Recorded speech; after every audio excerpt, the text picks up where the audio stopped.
Telangana BJP అధ్యక్షుడు ఉన్నపళంగా ఎందుకు Delhi flight ఎక్కారు? ముందే ఫిక్స్ అయిన కార్యక్రమాలను సైతం రద్దు చేసుకుని మరి హస్తిన బాట పట్టాల్సిన అత్యవసరం ఏమొచ్చింది? పార్టీ కేంద్ర కార్యాలయంలో ఏం జరుగుతోంది? దాని గురించి నడుస్తున్న చర్చలేంటి? స్టేట్ ప్రెసిడెంట్తో అధిష్టానం ఏం మాట్లాడాలని అనుకుంది? తెలంగాణ బీజేపీ అధ్యక్షుడు రామచంద్రరావు గురువారం నాడు హుటాహుటిన బయలుదేరి ఢిల్లీ వెళ్లారు. జాతీయ అధ్యక్షుడు నితిన్ నబీతో భేటీ అయ్యారు.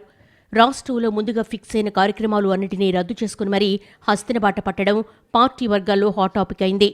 స్టేట్ ప్రెసిడెంట్ అంత అత్యవసరంగా ఢిల్లీ ఎందుకు వెళ్లారంటూ తెగ కూపిలాగేస్తున్నారు కాషాయ నాయకులు. ఈ క్రమంలోనే రకరకాల చర్చలు నడుస్తున్నాయి. త్వరలోనే బీజేపీ జాతీయ కమిటీని వేస్తారని సమాచారం. దీంతో నితిన్ నబీన్ టీంలో ఎవరెవరుంటారు, రాష్ట్రం నుంచి ఎవరిని తీసుకుంటారు అన్న ప్రశ్నలొస్తున్నాయి.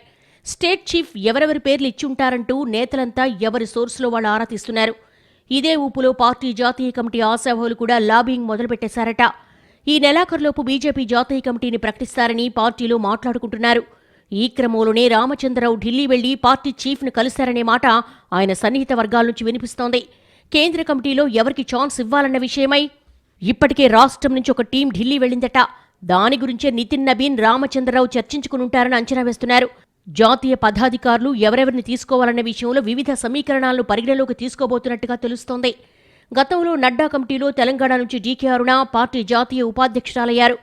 ఓబీసీ మోర్చా జాతీయ అధ్యక్షుడిగా లక్ష్మణ్ నియమితులయ్యారు. పొంగులేటి సుధాకర్ రెడ్డి కర్ణాటక, తమిళనాడు సహా ఇన్ఛార్జిగా వ్యవహరించారు.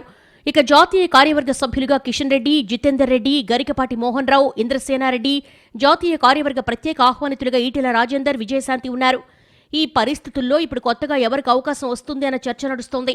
కేంద్ర మంత్రివర్గ పునర్వ్యవస్థీకరణ జరగనున్న క్రమంలో మంత్రివర్గంలో స్థానం లభించని ఎంపీలను కేంద్ర కమిటీలోకి తీసుకోవచ్చన్న అభిప్రాయాలు సైతం ఉన్నాయి. గతంలో జాతీయ కార్యవర్గ సభ్యులుగా ఉన్న వారిలో కొందరు పార్టీ మారారు. అలాగే రాష్ట్ర కమిటీలో స్థానం దక్కని వారికి అవకాశం రావచ్చనంటున్నారు. జాతీయ కమిటీలో స్థానం కోసం ఆల్రెడీ కొందరు నేతలు గట్టిగానే లాబింగ్ చేస్తున్నట్టుగా సమాచారం.